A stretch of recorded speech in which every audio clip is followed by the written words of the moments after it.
मित्रांनो, या व्हिडिओमध्ये आपण एंजल वनमध्ये शेअर कसा बाय करायचा हे पाहणार आहोत.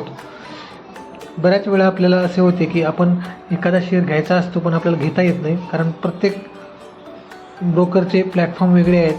तसंच एंजल वनचा प्लॅटफॉर्म काय आहे हे आपण याच्यामधून पाहू. एंजल वनचा अकाउंट ओपन केल्यानंतर तुम्हाला अशा प्रकारचा एक इंटरफेस पाहायला मिळेल.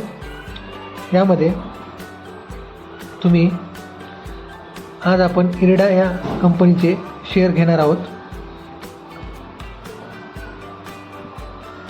तुम्हाला इथे इरिडा बघायचा आहे. त्यानंतर जसं ओपन होईल इथे तुम्हाला क्वांटिटी आणि मार्केट प्राईजवर घ्यायचे आहे की लिमिट प्राईजवर घ्यायचे आहे हे तुम्ही ठरवू शकता. मी इथे 2 क्वांटिटी टाकत आहे. वरच्या साईडला डिलिव्हरी, इंट्राडे आणि पे लेटर असे ऑप्शन आहेत. इथे मी मार्केट प्राईजवर करत आहे, त्यामुळे मला मार्केटमध्ये जी व्हॅल्यू चालू आहे त्यानुसार मला तो शेअर मिळेल.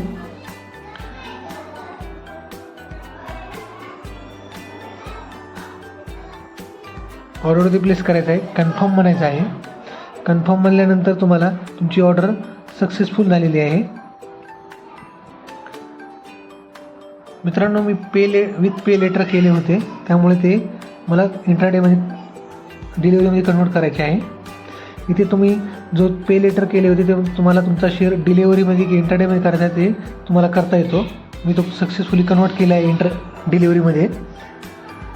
मित्रांनो, अशा प्रकारे आपण एंजल वनमध्ये एखादा शेअर बाय करू शकतो.